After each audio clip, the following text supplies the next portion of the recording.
Take my like.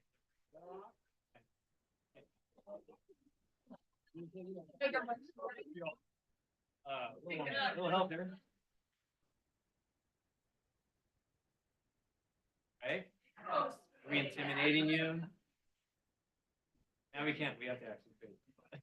If you get us, we're comfortable chairs.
Oh.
Good evening, everyone. We're going to call to order the Thursday, May 16th meeting of the Capitola City Council. Can I have a roll call, please? Councilmember Clark. Here. Councilmember Morgan. Here.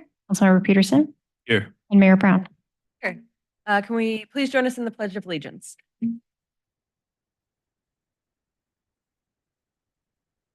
Pledge allegiance to the flag of the United States of America and to the republic for which it stands, one nation, under God, indivisible, with liberty and justice for all. Do we have any additions or deletions to this evening's agenda? Staff has no changes to the agenda this evening. Additional materials? Staff received 2 emails and 6 letters after publication of the agenda packet. All materials were distributed to the City Council and are available for public review in our hard copy packet and online. Thank you. We'll move now to item 4, oral communications by members of the public. This is an opportunity for members of the public to address the council on items not on tonight's agenda or items that are on our consent agenda. You'll have 3 minutes. Please state your name clearly if you would like it recorded in the minutes. Hi, welcome. Here, Councilman. My concern, as before, are the extraordinary organizations you belong to. One is AMBAG, Association of Monterey Bay Area Governments. It's a cog, and anytime anybody votes there, they're spending also federal and state money, and that the person attending those meetings do not have in writing a clear okay from the rest of the council for what they're voting on there. and the public does not know about it, nor do any of the local schools. There's a article that's included in the packet I gave you from Willie Brown. He advocated getting rid of 58 counties and 445 cities, replaced by a few regional agencies. I've got the Fabian Socialist book, 1942, which became part of the Americans for Democratic Action, which is a huge part of the Democratic Party. Also, Leon Panetta, who gave military and policy information to a communist spy called Hugh DeLacy, Red Chinese spy, by the way, has the biggest lobby west of the Mississippi, and that's California Forward. His co-chairman is Lenny Mendonca, Committee for Economic Development. They advocate getting rid of 80% of the governments. So your very jobs, by belonging to these organizations, nobody's ever talked. I bet you can't find a person on the street that ever heard of CalCog. And you don't have it on your budget, so you must be paying it through AMBAG. There's so much bad stuff going on, the harmonization that goes on, and the insistence that people like your city manager or anybody else you appoint have a regional outlook. And they're going to replace you by swarms of agents they talk about in here. And they totally intend to get rid of local government. And as you know, if you've attended the California League of Cities, which you see a picture of by so-called Keeping California White by Mr. Phelan, if I can find that. Sorry, folks. His campaign literature is Keep California White. This is the founder of the California League of Cities. He was self-financed because he's owned one of the large railroads, as did Harriman and other people throughout the country. He was a member of Bohemian Grove, an occult secret society that has been talked about even in House of Cards. They couldn't ignore it, but your government schools do. They burn children in effigy. Anyway, I encourage you to end your membership or at least talk about it and retaining a direct election. Thank you. Thank you. Any further public comment?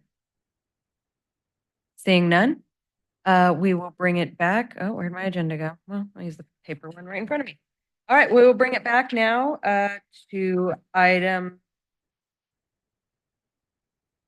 Oh, I'm sorry. Item 5, staff and city council comments. We'll start with staff. We have no comments this evening. All right. We'll go to council comments. Any comments this evening? No comments? No comments? Okay. Okay, I will just give some brief comments that are ironically about AMBAG. So the Association of Monterey Bay Area Governments meeting this month had a number of items on the agenda, and one of them was the Carbon Reduction Program Project Award recommendations. And at that meeting, the board voted to fund the Capitola Community Center Zero Emission Vehicle Infrastructure Project, which is really exciting. And then also just within the region, the Metro Transit District also received funding for their 90X route between Watsonville and Santa Cruz. So 2 exciting funding allocations through AMBAG. And for the sake of sharing and for the sake of transparency, we also looked at the public draft Monterey Bay Natural and Working Lands Climate Mitigation and Resiliency Study. We looked at the draft 2026 Regional Growth Forecast Update, which is actually really exciting and interesting if anyone's interested in that. We looked at the AMBAG Complete Streets Policy and the draft 24-25 Monterey Bay Region Overall Work Program, OWP, and budget. Many of these documents are required by state and federal law in order for local governments like ourselves to receive the funding that comes through the state and federal government.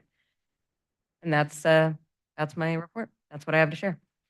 Okay, we'll move on then. If there's no further comments from staff, there's more comments from staff. Yes, hi. Just want to remind everyone that Skate-Tola is this Saturday Yes. from 11 to 4 at the McGregor State Skate Park. So we'll be setting up, I guess it's in just 2 days. So Wonderful. on out. Thank you for sharing. I also just want to share briefly, it was yesterday, but yesterday was National Peace Officer Memorial Day. And so it was a day to honor all of our peace officers who have been injured or lost their lives in the line of duty. And so I just want to take a moment today to thank all of our officers here at Capitola PD and all of the peace officers throughout the region, the state, and the country who are working really hard to keep us safe. Okay, we're going to move right along to item 6, general government and public hearings. It is the item of the evening, proposed fiscal year 24-25 budget. Jim and Jamie or Jamie, Jim and Jamie. I'm just going to do a quick kickoff. This is obviously a big time of year for the finance department, the city, as a whole. It represents a lot of work preparing the budget. I know council appreciates that, but a lot of people put a lot of time into this, and a lot of those folks are sitting here in the front row, as well as Jim and some folks sitting in the back of the room as well, have put a lot of time into this as well. So really appreciate everybody working together to help get the budget done. And with that, I'm going to turn it over to Jim and presentation this evening. Jamie, good evening, Mayor and Council. I'll go over kind of a summary, review some assumptions, and then kind of get into some of the numbers. Slide. So our local economy is starting to show some signs of leveling off. We actually saw, after the COVID dip, we saw a pretty good increase, and now that's kind of leveling off. However, our property tax growth remains above average, and I think that's basically due to the price of housing and as those houses are selling. Our proposed budget, you'll see that we have estimated $228,000 of revenues above expenditures on the ongoing side. However, we are still in the middle of ongoing labor negotiations, so I anticipate that number to change as those wrap up. You'll see approximately a $1.2 million expenditure reduction, and that's really due to last year, actually the last couple of years, when we've had one-time funding go into specific projects, where this year we don't have that one-time funding, so that's really what's driving that decrease. In the budget, there's $2.3 million programmed towards city council goals. That includes prior year goals that are still ongoing, new stuff coming in the special revenue funds, as well as $239,000 new out of the general fund. So our budget is structurally balanced. We're estimating that June 30, that should say 2025, sorry, of next year will end at $727,000. We also have $100,000 still set aside for the employee down payment assistance program for a total of $827,000. Our target balance is generally $500,000, where we try to make sure that we don't go below that. So this is kind of leaving a little bit of cushion in there for labor negotiations. So I anticipate that number will probably come down a little bit too once those wrap up. One of the biggest challenge I think that we have right now is our unfunded actuarial liability with CalPERS. We do have a reserve fund set up with a balance of 1.5, which I want to say that reserve was set up in 2016 with the target to get to 1 million, because that would cover 1 year's cost, and we're at 1.5 and we're not covering 1 year's cost. The UAL has increased. Last year, CalPERS was telling us that we had a UAL of 21 million. That increased to 33 million this year, which caused our annual payment to increase from 2.1 to 2.5 million. That's important to note, because last year at this time, they were telling us that our UAL was going to stay flat through 2029 and then start to come down. And it was going to stay flat right around $2 million a year and then start to come down after 2029 or 2030. Now that projection is showing us going from 2.5 million next year to 3.5 million. So a lot of it makes it incredibly hard to forecast into the future when CalPERS is swinging like that. We expect that it will swing back. It's going to take a couple of years, but it makes the forecasting into the future incredibly challenging. CalPERS is telling you one thing and then it's swinging significantly the other way. One of the things Jamie and I talk about a lot is our heavy reliance on sales tax and TOT. And I bring that up again because we have Measure F expiring in 2027. So when you see our forecast for future years, you'll see us balanced up until the expiration of 2027. And then our budget goes into an unstructurally balanced position. Reserve balances are slightly below the targets. Those move each year as our expenditures because they're a percent of expenditures. We have a lot of cash, if you will, that has gone into the wharf repair projects that we have not been reimbursed for. We're still working through getting those final numbers dialed in, and as those reimbursements come in, we bring those, the plan is to bring those reserves up to their targets, and then anything above that would return to the general fund. Next slide, please. So these are the forecasts or assumptions that we're using to forecast for the next 5 years. The ones that are up there on the top outlined in red are our revenue assumptions. You can see property tax, we have it 6% for a couple of years. Again, that's higher than normal. It's typically around 4%, but it's the housing market's really driving that. Sales tax, those first 2 years are directly from our sales tax consultant, and then we have a 10-year average kind of going out after that. TOT, again, kind of leveling off, and then we expect room rates will probably tick up a little bit into the future. But holding pretty steady at around $2 million, a little over. Business license, we had a little bit uptick of, we had a lot that went out of business during the pandemic, and now we're seeing those return and returning to a normal kind of growth pattern there. Building permits, we anticipate a significant increase this year, primarily because of 2 large projects that we have. The Mid-Penn Apartments, I believe, and Dakota, or Mid-Penn Housing, and then Dakota Apartments that will be pulling permits. So we'll see an uptick in permit revenue. We'll also see some expenditures on the other side. We can get into that as I go through. The cannabis business tax, I have it flat this year. It's kind of leveled out. We only have 2 shops. One's closed. We think we hope another is going to fill in that void and kind of pick that growth back up. We kind of have that one holding steady this year. Parking revenue up there, if you recall, parking rates increased January 1st. So this is our first full fiscal year with the additional parking revenue. So that's why that's at 25%. I'll note that you'll see zeros going out. When we did the parking rates, we set it up so that we could adjust by CPI, but we didn't think it was worthwhile to adjust like 5 or 10 cents a year. So we're kind of projecting when it would go to 225. It's probably about 5 or 6 years out, it would go from 2 to 225 and then sit there for a while. It's kind of how we're forecasting that. And then the last line up there is new revenue from a hotel. We have a hotel in design planning phases right now. They seem to be pretty serious. It looks promising, not quite promising enough to actually plug it in as the numbers, but we're showing it up there just to show that as something that we're tracking for additional TOT revenue, potentially a couple of years out. Next slide, please. So this is just showing total revenues over expenditures. And again, you'll see this year we're about 228,000 with revenues over expenditures, drops a little bit next year, and then a little bit more in 27, and then Measure F expires, and that's when it kind of flips the script a little bit there. Next slide. So this is our general fund summary, and you'll see revenues increasing by a little over 660,000. Break that down in a second. Expenditures, operating expenditures are going up. Overall expenditures are down. Again, the operating, and I'll get into, is primarily personnel driven, since that's where most of our costs go.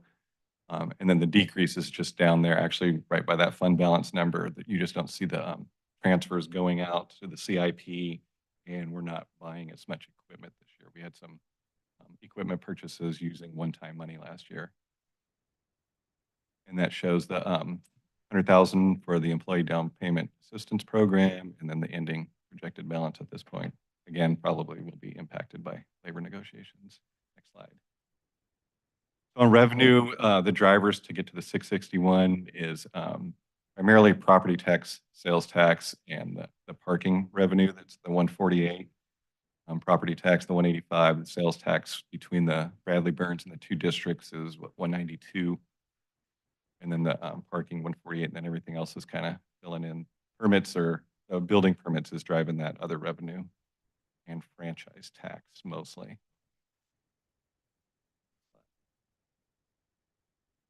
And if you have any questions, please stop me. I was kind of going through these a little bit quick. Again, total general fund revenue is expected to increase 661,000. POT is holding pretty steady at about 2.1 million. and remains really strong in the village. We used to get a fairly small percent, not small, but much lower percentage of TOT out of the village. Now it's catching up to 41st Avenue, which is a good sign. Sales tax, 44% and TOT, 21% of our total general fund revenues.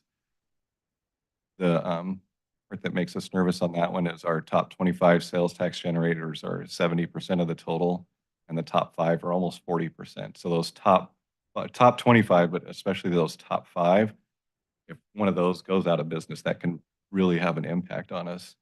And we've had some top 25s drop off this past year, but we know that they're filling in for Bed Bath & Beyond. Michael's moved in there. Lucky's closed, but New Leaf is moving over. And so we're kind of just watching that whole little spin right there. But as those top generators kind of dip down, it puts us back a little bit. And then the village represents about 6.2% of the total. That's a little bit low from their normal. They're usually at about 8 to 9%. They were higher last year, and we think what that is some of the sales on 41st Avenue dipped down, but sales remained strong in the village, and we think that's kind of flipped where they've picked back up in 41st, but the village seems a little bit slower this year. So just kind of throwing that up there. Property tax, again, 6% growth rate, and then what do I have for charges? I can't see. Oh, the parking. The parking rates are really driving the increase there. Next slide.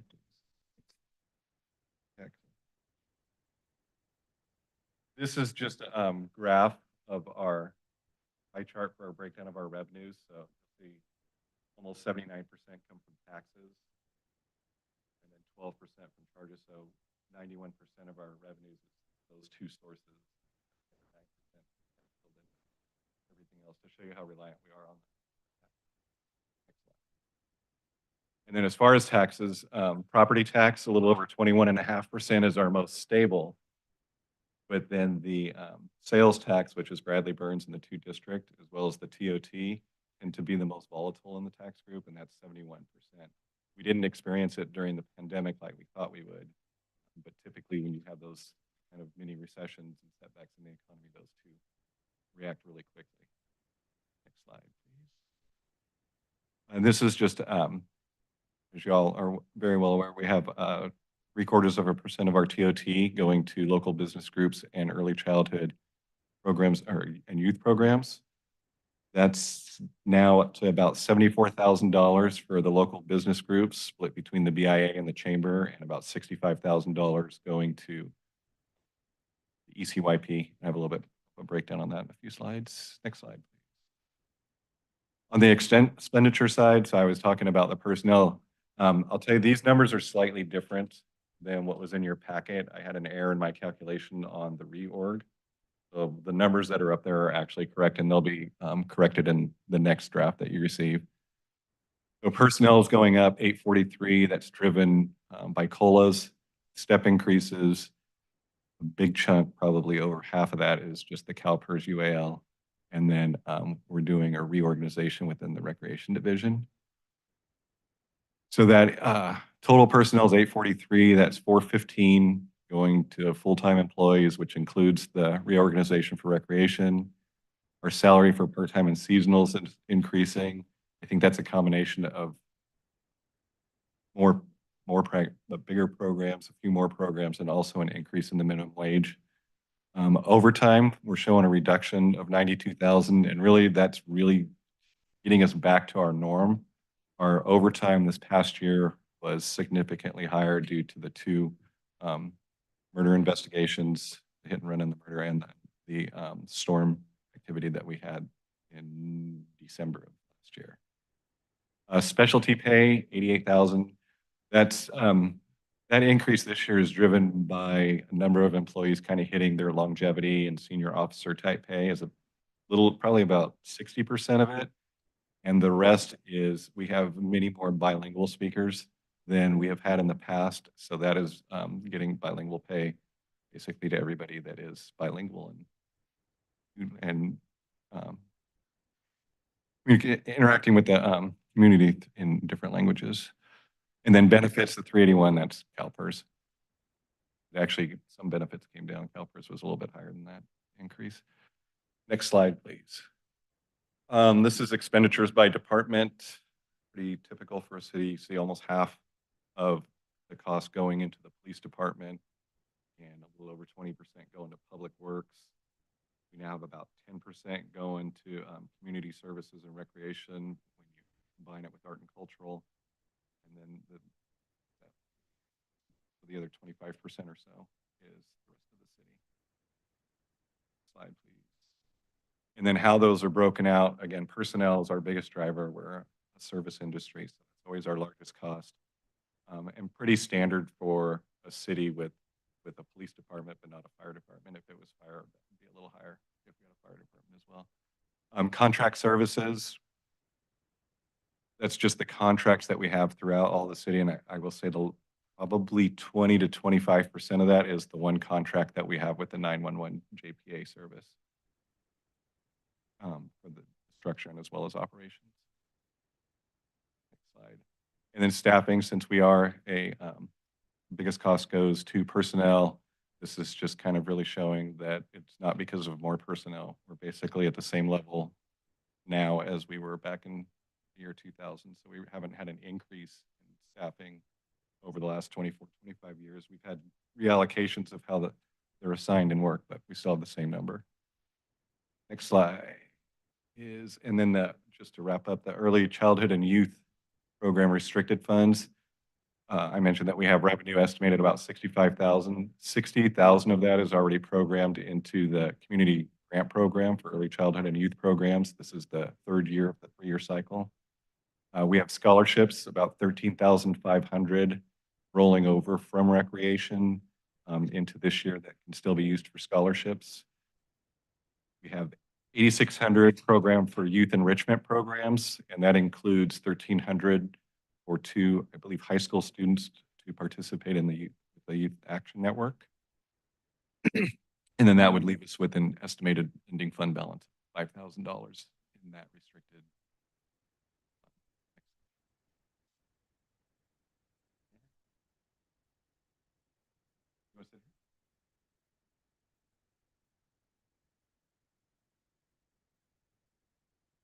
Good evening, Mayor and Council members. We're here to talk about the Capital Improvement Program for 24-25. A lot of familiar projects this year, so I'll try to make it as quick as I can. So the prior year appropriations, we still have 10 projects ongoing at a value of about $16.6 million of funds secured, though other funds that we anticipate, such as funds for the community center and the playground. So those aren't counting those funds. Only one new project this year, which is pavement management, that we will talk about at length. And then this is not inclusive of some pending storm damage repairs left over from the storms of last year, specifically the Hooper's ramp next to the wharf, and then also the damages to the outfall of Noble Gulch into So-Called Creek. And then there are also 2 new council goals from this year of about $110,000 worth of projects that are not included as part of the capital improvements program because they are not really a high value project, though very time intensive projects. Next slide.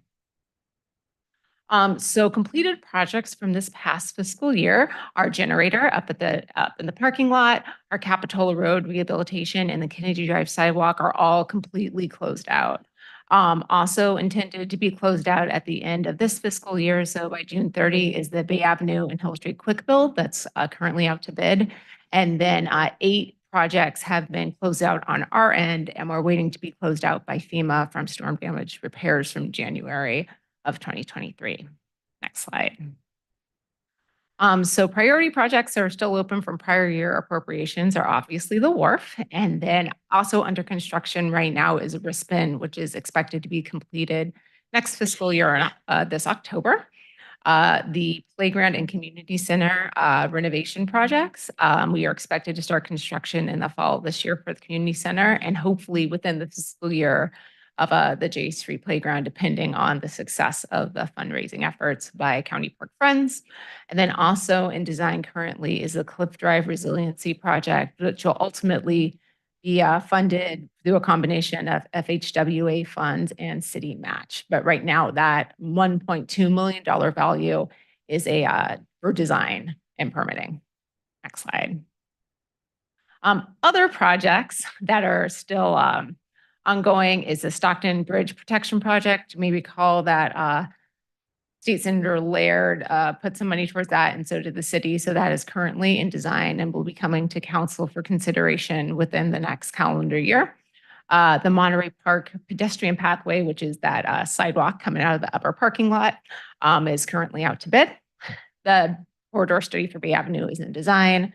Utility undergrounding is still pending with PG&E. They are coming to the end of their Rule 28 program, which is what is funding this project. So we should have some kind of reconciliation with them by the end of the calendar year. And then Park Avenue traffic calming, which is in final design and will be here for consideration by council this summer. Next slide. So the only project we have new for this year is our pavement management program. For approximately $621,000. Those are restricted revenues from SB1 and Measure D. And I'm going to go into a little bit of a deep dive of the description of this particular project. Next slide. So for those of you who were not here when we did our last pavement management program overview, which is including myself, I was not here, but I'm very familiar with the process. You all made a decision to move forward with a 5-year pavement management program. So just very briefly, I'm going to go over the steps that got us there. Next slide. So pavement management, which is a very interesting topic in a whole career field, is very much based on pavement conditions. So the top PCI 100 is the best. That's a brand new road. 0 being the worst, which is a failed road, which this is 28. So 0 is like dirt. And so different roads deteriorate at different rates, considering if they're a collector or a residential road or a arterial like 41st Avenue, and they deteriorate in different ways, which can make a very long conversation. But overall, what you get to is this green to red scale, 100 to 0, that kind of like gives you a sense of the type of condition your road is in. You really want to be in the yellow or above. Next slide. Pavement deterioration is not a straight line. When a road is new, you can repair it with very cheap and easy methods, which is kind of the top of this graph here on the top left. As you go down, you get to a steeper curve and it deteriorates very quickly, which you get to more expensive measures to repair a road. A brand new road, time-wise, if you did nothing to it, lasts you 25 years, kind of regardless of the type of road it is. And so the further out you wait to maintain the road, the more expensive it's going to be. Next slide. So there's different ways of doing pavement management strategies. One method is to do your best first, which is you take your new roads and only maintain those. And if we were a city of only new roads, that would be the way to go, but we are not. Another method is to do the worst first, but if you're only doing your bad road, worst road maintenance, you're going to spend all your money there, and then your good roads are going to kind of come bad. So we kind of hit this like middle of the road critical point management, where you want to kind of trade off of doing some of your good road in the light maintenance. So that's that left kind of circle there, and catching it before you need to rehab them. And then also catching the roads where you can rehab them before they totally fail. So you try to do a combination of those where, since we have a mix of roads and also just kind of a mix of the status they're in and their underlying condition. When the city was incorporated, we acquired a bunch of roads from the county. They're also made in different ways. So they aren't all, rehabilitation is different for different types of roads. Next slide. So in June 2020, the city updated their pavement management program. So that involved evaluating all of the public streets. And we found that we had a PCI 51, which is really hovering at that like critical point of failure, of potential maintenance versus failure. The city adopted a plan of this critical point management. So kind of switching off between working on good roads and like not failed roads. We've decided to utilize the budget from SB1 to Measure D restricted funding, not to say that the city doesn't acquire other funds from periodic grants and other allocations from the RTC, but the pavement management update only assumed the more predictable funds. And in that plan, it detailed a 5-year plan of specific streets. And all that together kind of maintains the PCI in the city in the low to mid 50s. Next slide. So that all relates to this project because we are using the street segments from that program for our 24-25 pavement management plan. It's generally pavement maintenance this year. Last year, we did Capitola Road, which is more of a rehabilitation project. That was a $2 million project. And they are all the same streets that you all saw 2 years ago, less Cliff Drive, because we currently have a study out on Cliff Drive. One of the big changes we want to make this year is to modify our bid cycle. So what we've been doing the past 3 or 4 fiscal years is waiting for our budget to pass. We bid the project, you bid it in summer, you can't get it constructed until fall. And so we've had the past 2 years doing road projects when it's starting to get in the winter season, it's starting to rain.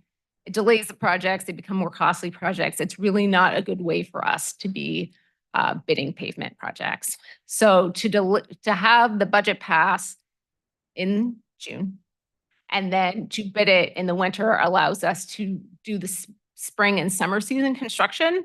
It also, for this region, gets us better bid prices. I will say in other jurisdictions where we're small like we are, you can bid in the summer and kind of get in between some of the contractors, other projects, and get good prices.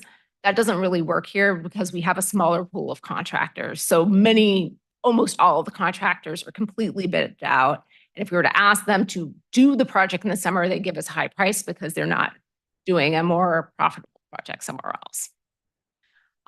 So with that recommendation, we would also recommend spending some of our monies immediately this summer, 2004, and that is for some streets that are in that failure category. So that's specifically on San Jose Avenue, and then also the corner of Raposa and 38, which will likely not last another winter without completely failing. And so rather than doing an emergency project in December, it'd be better to do a rehabilitation work this summer. Next slide. So for those of you who are interested, these are the lists of roads, but very specifically the roads we plan on doing now this coming spring, so spring of 2025. Like I said, these are all the same ones from 2022, less Cliff Drive. That is our capital improvements this year. Just as a reminder, some of the other recently street projects we've completed over the past 5 fiscal years include work on Park Avenue, on Brommer. A lot of these were grant funded in supplement to our RTC and SB1 funding.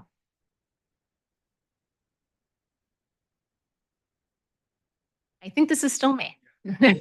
Next slide. Awesome, thank you. So we,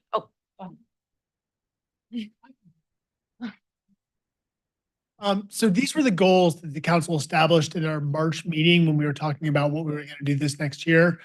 Jim and I presented the available funding, and we pointed out the fact that we were really much more limited this year than we've been in prior years. And so the council put funding we carried over the funding for the employee down payment assistance program. The lifeguard storage shed, you will recall, is failing and really needs to be fixed. Investing in the PD facilities, specifically the locker rooms. There's requirement state law, I think we've discussed it before, around the visibility required around crosswalks. So removing parking. And so this is $10,000 to look at some other options and what we need to do there. And then we have a number of projects around employee engagement, better access to information, outreach for our elections, improved translation services, website updates, just a lot of things to try to help sort of the public interact with the city better. And then you'll recall we put some funding in for a portable stage for events that can be used on the wharf for events on the wharf this summer, as well as for events at the parks. And you'll recall we put $5,000 in to help maintain some of the public art around town. So that was the total expenditure that came out of the council goals. There were other things that we're going to touch on quickly that weren't general fund. This is just the general fund. Then I think the next slide will take you into a lot of the public works projects. Next slide, please. So a lot of these we just went over, so I'll briefly go over those that are not capital projects, but also projects that we are working on. So I believe the only one that we didn't cover here is the update of the climate action plan. The COE will be coming to you next council meeting to speak somewhat to this, but that is on our work plan for fiscal year 24-25. Slide. Other projects that don't come to the level of capital improvement projects, but are also projects on public works schedule is improvements to the medians on Lower 41st Avenue that's currently out to bid. Additional repairs on the Perry Street Bridge, those couple of FEMA projects that we spoke about before that are still outstanding. And those other ones are also capital projects we've already discussed. Next slide. Another current project we have going on, actually starting tomorrow, is our complete street safety assessment. That's mostly focused on Monterey Avenue. The lifeguard storage equipment, as the city manager mentioned, and the PD facility improvements, and then also the daylighting citywide are all public works projects associated with the council goals. Also outstanding are some of these smaller projects, including the Noble Gulch pipeline repairs, based on an assessment we did last fiscal year, the Park Avenue traffic calming, which will be grouped in with that pavement management program, as a lot of it is traffic or pavement related, similar scope, good use to bid at the same time. Our 2025 pavement maintenance project, then also the pump track renovation, which we have a bit more detail for you on the next slide. We had discussed this during the council goal, so just a little bit more information and clarification on the McGregor pump track. So currently it's a dirt pump track that was constructed around 2016, and it requires a lot of maintenance because it is dirt rather than asphalt. Rather than having reoccurring maintenance needs, we are proposing to do an asphalt pump track. It's also an all-weather surface. There is currently some funds that we have put towards that. It is not fully funded at this time. Next slide. It's about something else. But that is definitely a priority project on Public Works radar and seeking funding for. Excluded projects for Public Works that were either part of these council goals from this year or previous fiscal years are up on the screen. One we failed to mention was reviewing parking around new developments. We have several multi-unit developments that all include parking, but we recognize that the parking is going to be affected in those neighborhoods. So looking into potential improvements of parking near those developments. Other projects that are outstanding, very important, but not on the work plan for this year is the Depot Hill pathway encroachments, a study of the village for sea rise and circulation, improvements at Splenda Park, softball stores at Jade Street Park that we're hoping to address post-project of the community center and the playground, and then a motor shed for the police department.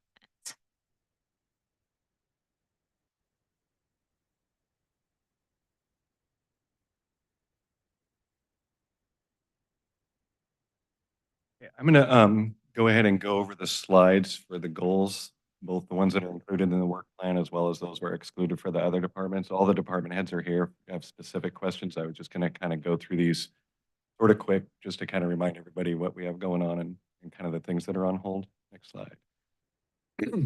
So as far as community development, the wharf revisioning plan during the goal setting, we had set that at $75,000 to be funded out of the general fund. We've moved that through budgeting out of the wharf fund. We realized we had enough resources there to be able to cover that revisioning plan out of that fund, what it's designed for. So that one's a change from the goal setting session. The housing element probably going to be completed hopefully by June 30 for now, state. And then the others up there were the same ones from the goal setting, the updating 41st Avenue visioning, creating housing rehab grant loan program, code update for the housing element, and creating a home buyer assistance program. And all of those are funded out of special revenue funds. The three projects that that are still up there as a high priority, but not in the work plan, are the City Hall Phase 2. During goal setting, that one was put on hold for right now, primarily due to funding and workload constraints.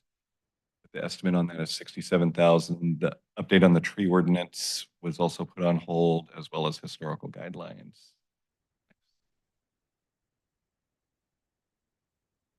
For the city manager's department, I don't think we have any changes from the last time, maybe a few. The 5-year strategic plan during goal setting, we deferred that until fall of this year. Employee contract negotiations is ongoing. Citywide digital applications, 5,000 is in the budget. The UA playground fundraising coordination is ongoing. Risk management and HR policy is in, but funded for, I think, Ambasia. Is that correct? Yeah. And the revenue checks measure polling. We've done the polling. Now it's the public information part that is funded and in progress. Employee down payment assistance program, 100,000 we're rolling from last year. And then I think Jamie already kind of touched on these, the employee engagement, outreach, increased outreach and translation, and website updates. What I will say on the increased outreach, I think on one side we had 5,000, on this side we have 10,000. 10,000 is the correct number, so that'll be corrected in the next draft as well. And then the technology updates were funded out of the PEG fund, 15,000. Couple of excluded projects, annexation and city sphere study. We've since received, that was deferred during goal setting. We've received some additional money from LAFCO, so I have a slide later and we'll get into that a little bit deeper. And then the Memorial Plaque program currently is not in this year's work plan, but still keeping track of. Next slide. For recreation. So I believe these are the same. The pilot wrap wedding event is in the work plan. It's not a cost, it's just staff time. But it's staff time. Equity swim and public equity outreach program, $20,000. That comes from a special revenue fund. Implementation of the park use permit program. Purchase of the portable stage for events Jamie mentioned, the lifeguard equipment. Oh, that one's grayed out. I'm sorry. So those bottom two are grayed out. So projects that we still have on the list, but we don't have in this year's work plan are the lifeguard equipment and the pickleball courts. Next slide, please. As far as art and cultural, we have the public art maintenance on 41st Avenue that Jamie mentioned, $5,000. Banners for the village streetlights is getting funded from the public art fund. And I want to say that's like 3,000. SUSD Park Avenue Washburn Student Art Project. We didn't, should be completed by the end of this year. Maybe not, close, possibly. For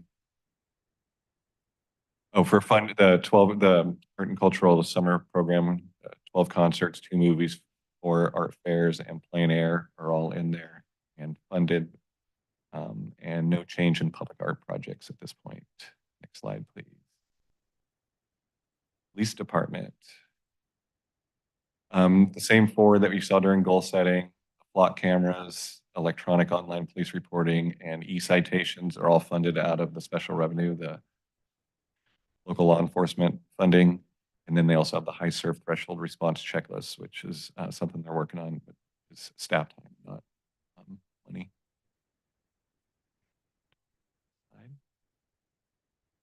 So I'm going to pause for a second before we get into some of the key points and see if we have any questions before I move on to this. All right, questions? Start at this end. Any questions? Councilmember Clark, Councilmember Morgan? No? Okay, Councilmember Peterson? No? Okay, I have a couple questions. The housing element code update was 65,000 in REAP 2.0 funding with the governor's May revise last week. Are we expecting we're going to maintain that 65,000? Or I know there were some cuts to the REAP program. So are we going to feel that? We received notice a while back that they were going to cut the REAP program by 50%. So the 65,000 is at 50%. Oh, good. Okay. Thank you.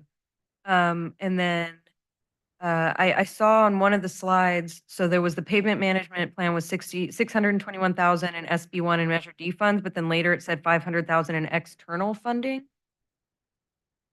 Is that something different? It was on one of the slides. I think that was just an inconsistency. The $600,000 figure is the accurate one. I think the $500,000 may have been a placeholder when we were doing the goal setting. and I might have been working quickly before the meeting and I knew it was about 500,000. 621 is the total amount of the SB1 and Measure D that's coming in. The 571 is what will be bid out in January because we're going to do we think it's going to be about $50,000 to do the work this summer. Right. Oh, okay, okay. And then with the SB1 and Measure D funds, are we not putting any, is there no city funding going into the pavement management plan this fiscal year? Not this fiscal year.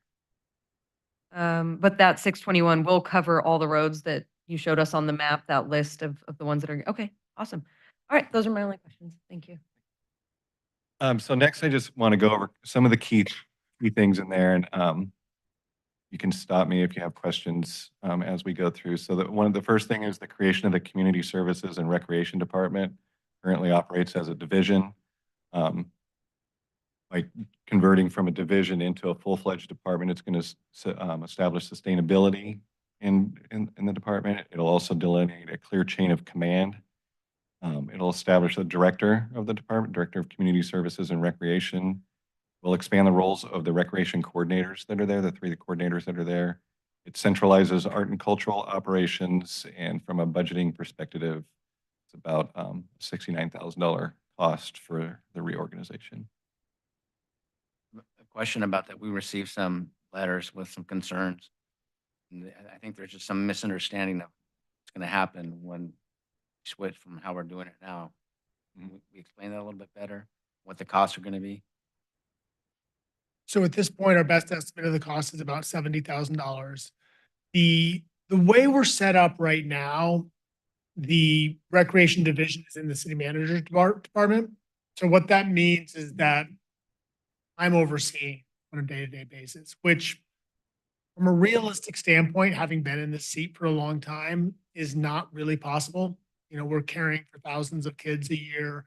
We have operations throughout the city where we're taking care of kids, senior classes. We have so many different kinds of programs. And in addition, we've been expanding a lot of the recreation division's offerings over the last couple of years. You know, we've got the after-school programs. We've got the taking over art and cultural mission activities. That's all been folded in. So there's just so much more has grown in there. And when Jim mentioned sustainability, imagining that we would be able to continue to operate like this sort of risk-free, I don't think is really sustainable.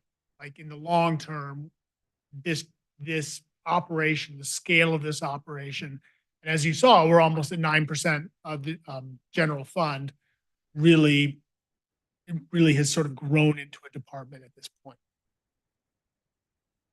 I think maybe like people are kind of having sort of like sticker shock when they're looking at that. So I think maybe Councilmember Clark was saying like, where is that 70K going? Is that just to salaries? Is that, or are we? That is figuring that out? that is primarily, I'm sorry to cut you off. No, that's okay. Thanks. That is primarily changes in sort of job descriptions for staff over there to help them stand alone as an independent department. You know, I will point out that in most of our budgets, we make adjustments. Last year's budget, you may recall, we added a second captain in the police department. We've added positions in public works in recent years. So this is an opportunity for us to make the adjustments. I know that people are pretty sensitive about it right now because we are in the middle of negotiations.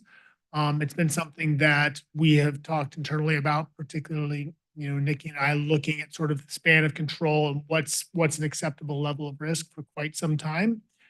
So I understand the concerns people have raised. I think everyone just needs to understand it's, you know, not a zero-sum game. And if at the end of the day, we can establish a more sustainable, lower risk city, that's in everyone's best interest. And I know the council does have a long-term plan.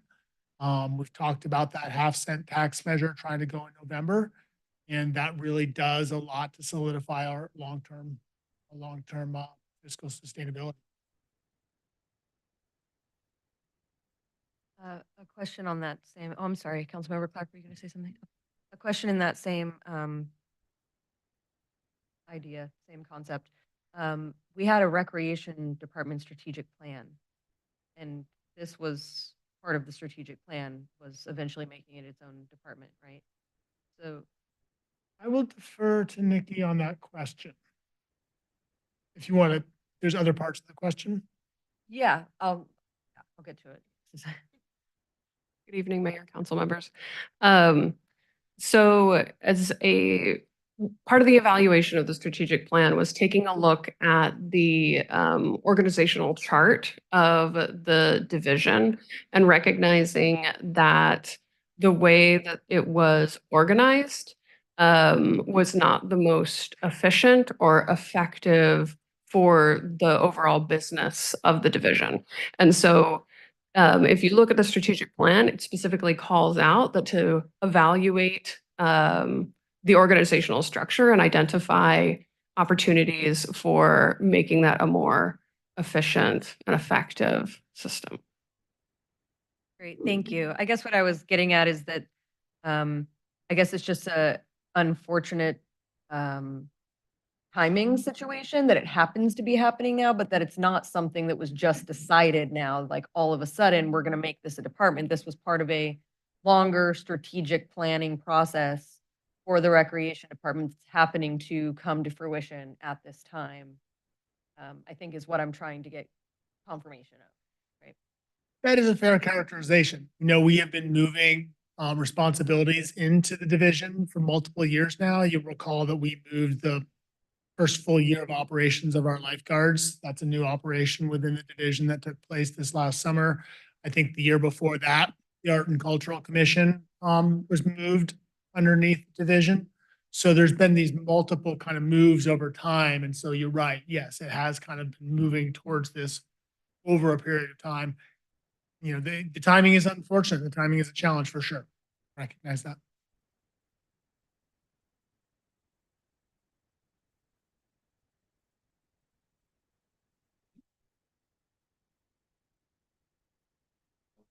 The next, excuse me, next item is the LAFCO study.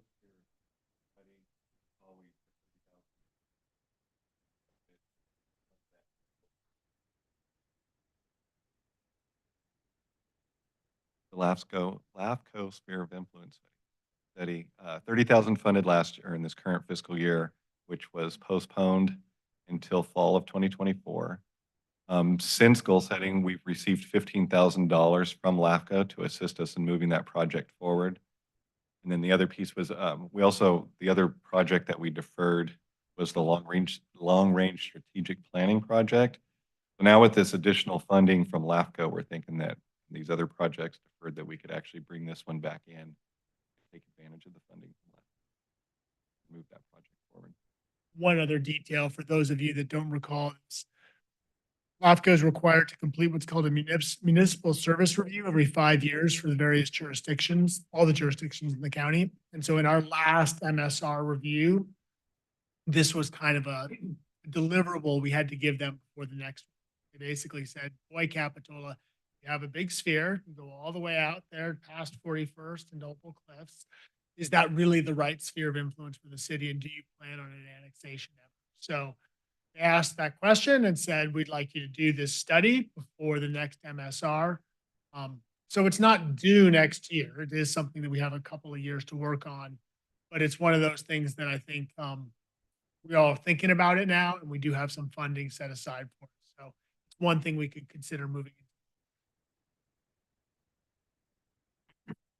So what exactly do we need to have by the next MSR, and when is that due?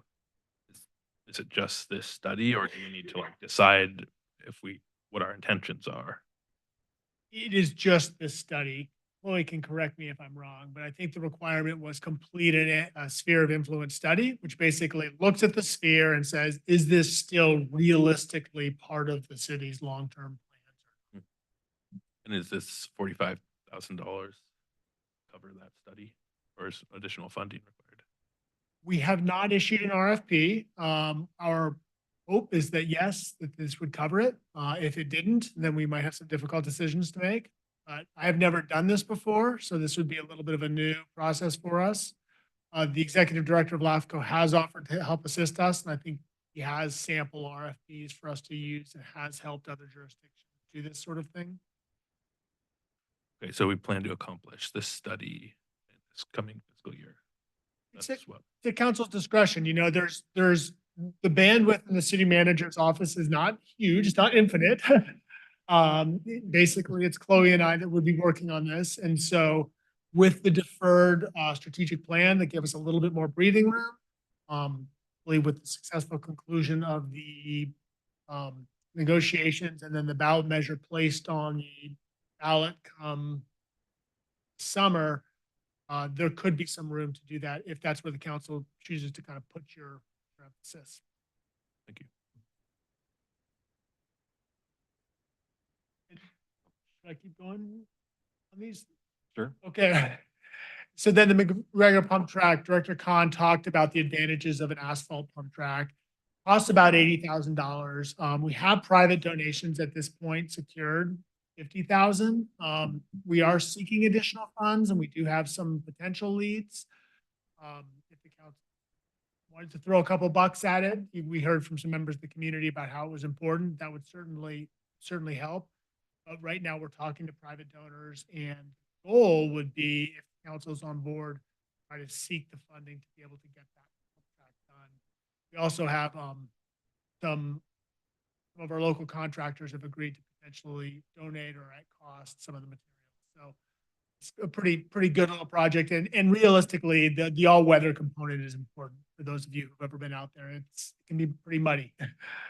And then phase 2 of the City Hall needs assessment. You'll recall we just got the presentation on phase 1. Phase 2 was kind of like taking it that next step, saying, okay, now we know what the problem is. What do we do about it?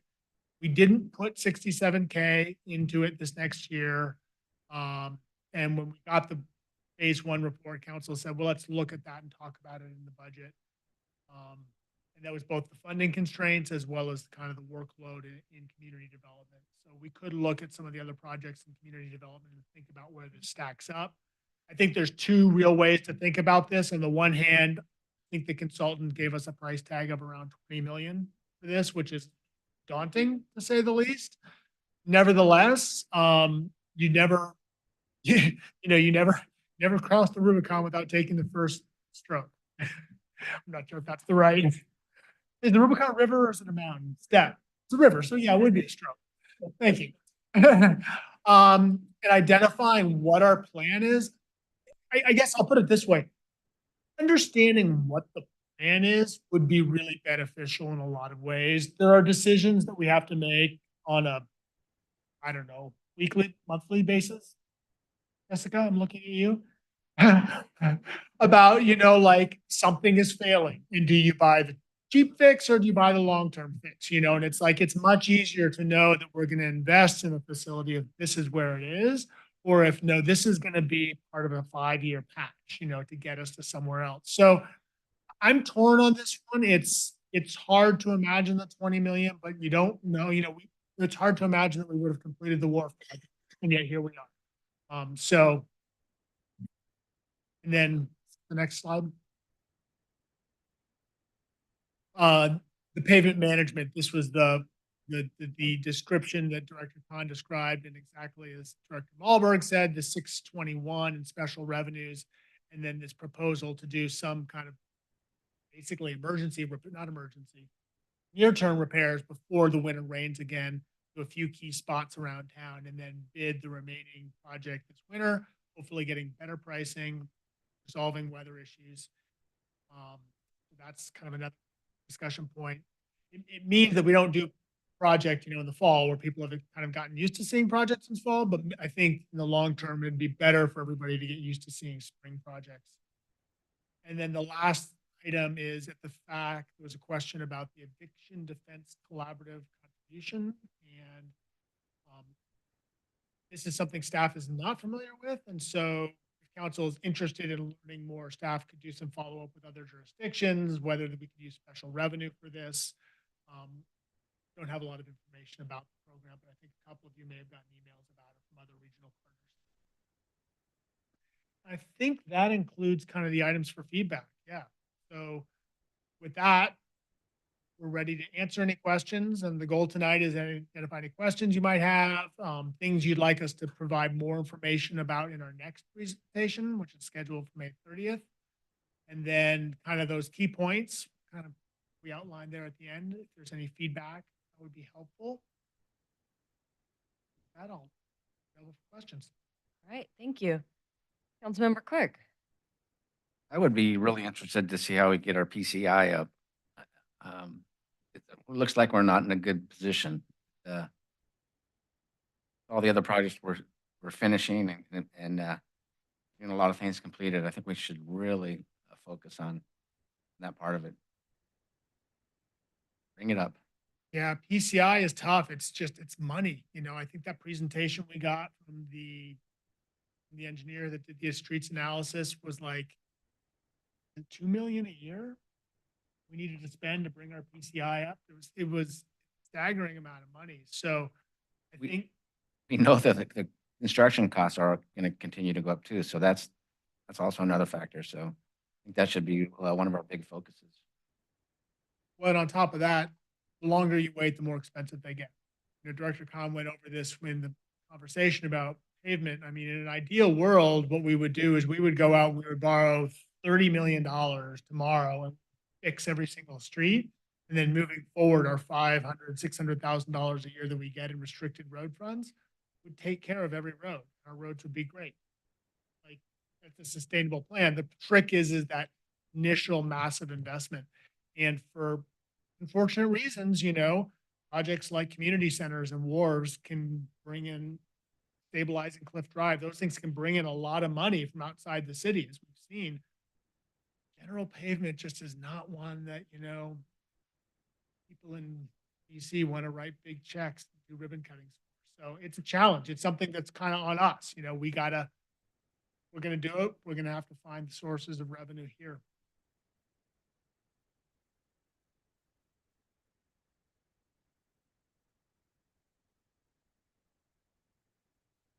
So if we do sort of the proposed pavement plan, is that's not gonna really affect our rating at all? Or is that gonna help bring us up to a better level or? So the adopted 5-year plan using assuming that we only have funds from Measure D and SB1, keep us at the same Okay. overall PCI Oh, okay. years. Okay. So still at that like low to mid 50s. Okay. Okay, thank you. Can we go back to that last slide about the sort of the things for feedback?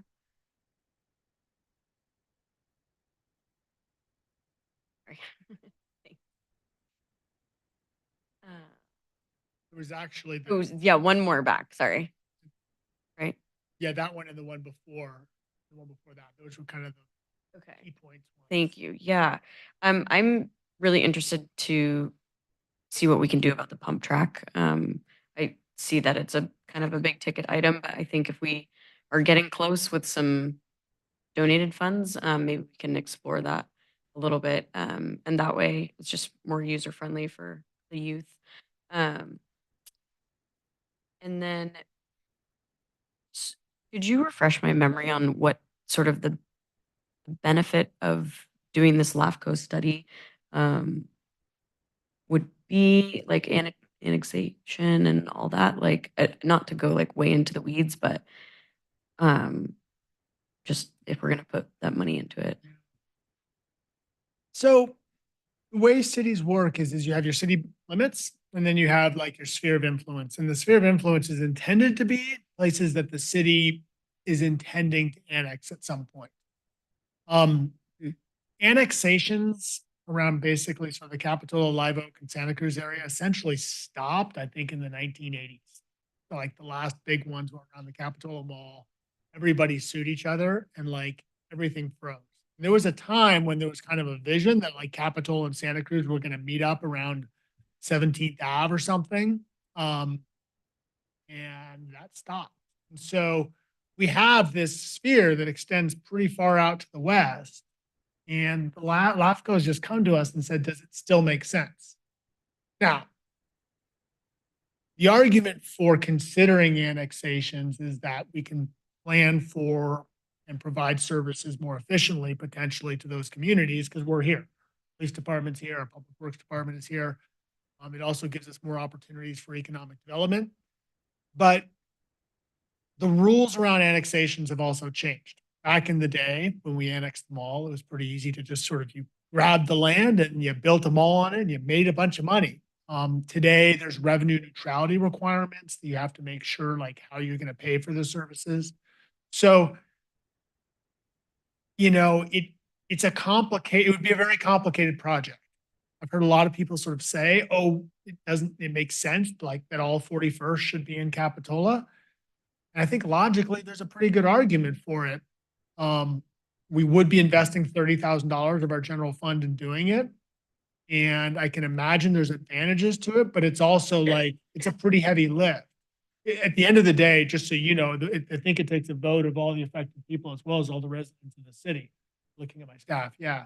So it's like, it's a whole, it's a complicated process. So those are kind of the pros and cons. And yeah, and LAFCO asked us to do it. We don't have to. If we don't, they might just say, okay, well, if you're not really that interested, maybe we'll just shrink your sphere to the city limits, which I don't know that that would be the end of the world. We've lived this way since 1980.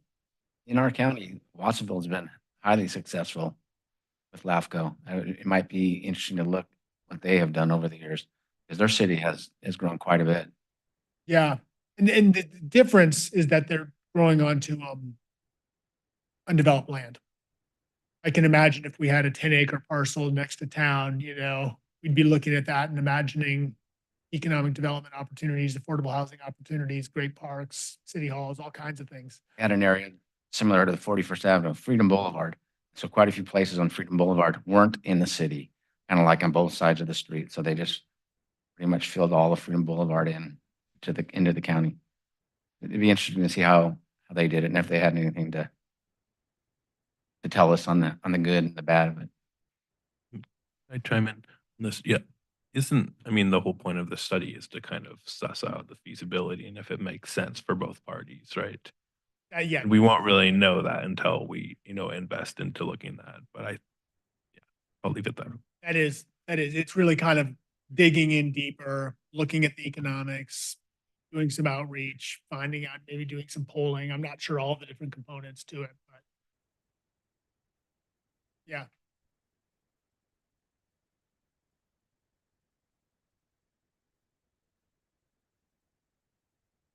Yeah, thanks.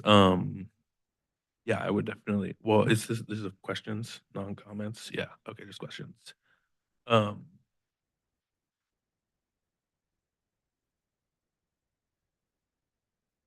So we expect that there may be additional funding and the $50,000 is indeed committed from somebody. Do we know who that private information? Mark Monty said he's good for 50 on it. That's amazing. Yeah. Yeah, he's written a check for 30 already. He says, count me in for another 20. He said, let me see about trying to get the rest of the funding. So he's been true to his word in the past and has funded some really amazing projects, the the children's room at the library, the tennis courts, skate park there, McGregor. So, yeah, it's a verbal commitment and I have no reason not to believe it. And he said he's gonna shake some trees to try to get more money, try to make this thing happen. Very cool.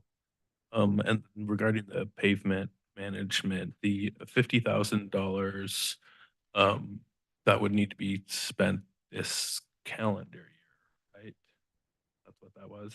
Yeah. Is that coming from the general fund or is that coming from those two dedicated funding sources? The restricted funds. Yeah, that's coming from restricted funds. Okay. And then I just had another kind of more general question about the pavement management, because the two restricted funding sources are set to keep us at what would like level 50, or I forget what the terminology was for that, throughout the next 5 years. Not great. But don't we get other funding sources like from the RTC and times like from other sources? Wouldn't that, if we're maintaining the source and other funding comes in, wouldn't that gradually bring it up levels?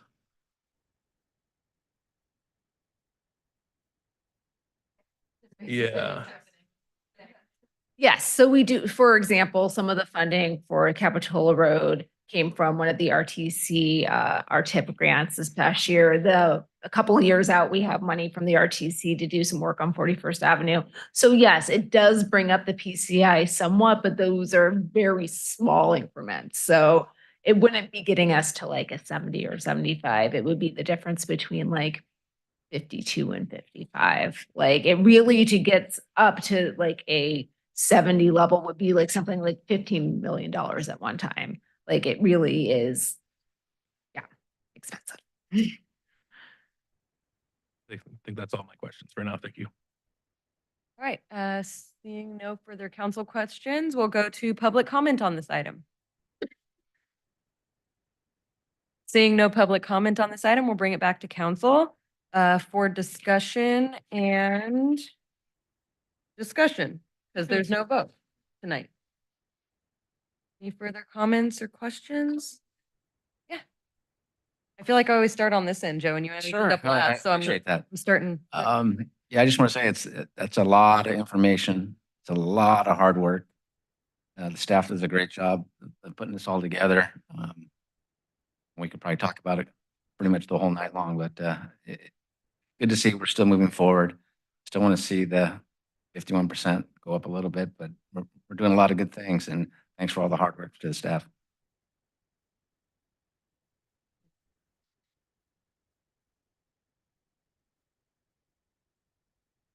Okay. Comment slash question. Any further? So I think one of the things, so first of all, the sphere of influence, I would be in favor of pursuing that. I think it's worthwhile. I think we already got additional funding from LAFCO. I would also be interested in hearing more about the Eviction Defense Fund, learning more about that. And then for the phase 2 of this city hall, it sounds like we're being asked if we wanted to reallocate funding from elsewhere, or what was staff's intention with that? This was on because at the hearing, when we got the phase 1 report, council asked and said, what are we doing with phase 2? And we reminded the council that, hey, it's on the grayed out spot. And everyone said, well, let's take a look at that in the budget. So that's why it's there. But basically, we would need to pull $67,000 from elsewhere to make that happen. Yeah, I mean, there's both the staffing associated with it as well as the funding. You know, the facilities fund does have resources in it. So, you know, that is an option. Doesn't hit the bottom line in terms of fund balance. The So question just comes down to sort of, would we potentially pull something off of community development department plate? If we were to do that, if that was a council priority, and we could take a look at what those projects might look like. so you're more concerned with the staff time, what I'm hearing. I think that that's probably true. I think that, you know, at the end of the day, the question about city hall is really hard, right? And so it's like the last thing I think I want to do as a city manager is suggest that like we spend $67,000 on a project that we don't ever think we're ever going to do. That being said, to the point that I made earlier, it's like there are decisions being made like every couple weeks around here about like, do you buy the like top of the line garbage disposal or do you just fix it? You know, so like it's hard. And so coming to the point of like, this is our plan gives us a little bit of a North Star. So there's value in that. But I think it would also be good to hear that the council says, you know, there's value in that. And, you know, that would be something we would like to put some work into. And it's going to be controversial. You know, it's like some people will throw rocks at us about whatever decisions we make. So, you know, I want to go into it with our eyes open if we do. And then I think taking a look at where the community development department's kind of work plan is. I think, you know, there might be something we could talk about shifting around if everybody's like, this is something we got. I think it definitely makes sense to come up with a plan, whatever that is, because like you said, it's like, what are we doing, short-term fixes or long-term fixes in the meantime? kind of thing, and like, what are we gearing up towards? Are we going to be here for, 50 years or for 10 years, or just to have those kind of answered? I think have those questions answered will save us money and headache in the long term, and would be worth pursuing if there is time. I know we have a lot of important projects to do, but maybe, so I mean, the grayed out um, projects are possible to come back. Yeah, we could also take a look at what the community development department projects are. Hear from Director Hurley a little bit. Thank you. So I think going through the end of this year through 2024, we're really focused on our housing element implementation. I'll be bringing a contract to you at the next meeting. We're also focused on the wharf and the future plan there. And then our day-to-day projects. I do think it would be reasonable to be able to jump into the city hall plan probably in January of next year, once we've gotten past, we just have some really big commitments this year. But so I don't know if it's a mid-year, if you want to relook at it at mid-year, or if you wanted to fund it now and just realize that it's probably will become active in January. It's a lot of public outreach and discussion, and we're going to be doing a lot of public outreach and discussion with the wharf project. And also we're funded for the 41st Avenue Economic Development Study as well this coming year. So there's like kind of 3 big projects happening, but I do think this is very important as well. So we could either relook at it at mid-year or just have that understanding that it would be 2025 when we would kick it off. I almost feel like this might make sense to try to do some public outreach before we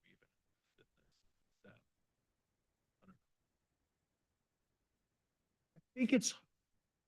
I think the basic structure, because we have a scope of work for phase 2, and I think the basic structure was kind of first doing a little bit of like establishing goals. Like, what are we trying to do with the new city hall? You know, and then once you kind of have gotten some feedback about those goals, then starting to evaluate the options and then evaluate the options against the goals. So kind of the first step, I think, is a little bit of that outreach, but it's kind of part of the overall scope. So would it be advisable to, I guess we could either allocate funding now or allocate funding later, but it sounds like you may have time later in the new year. Yes. The time when we would focus on this would be in like January of next year. Would be reasonable, unless you wanted us to hold off on the like economic development study, just. I think that's really important, especially, looking at our and your financial outlook. I think economic development is one of the smartest things we can do right now. I like the idea of January. Take a look at it then. Yeah, same. Julie, would you pull up the I think it was labeled as like key points or key takeaways from the slides? I just want to make sure that, those 3 slides at the end. You go a little closer to the mic. Yeah, sorry. Yeah. Okay, and I think I touched on all of those, and then the pavement management. Yeah, okay. That brings me to the end. Thank you. Just wanted to make sure I didn't forget anything.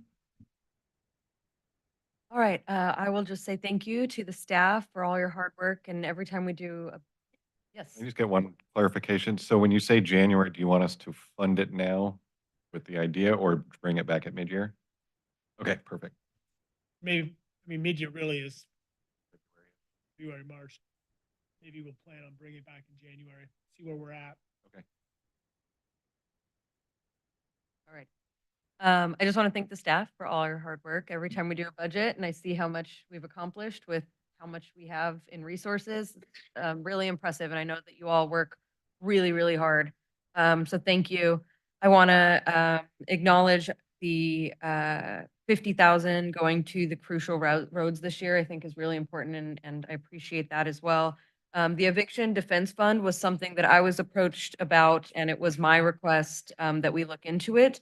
It is a different need than we have funded typically within the county in terms of addressing homelessness and housing. Typically, we are addressing eviction prevention or housing assistance or rental assistance. This is an entirely different need, and that is funding legal defense services for people who are at risk of being evicted for unlawful reasons. And so I think that that's another important way of addressing the housing and homelessness issue, is by preventing people from becoming displaced in the first place.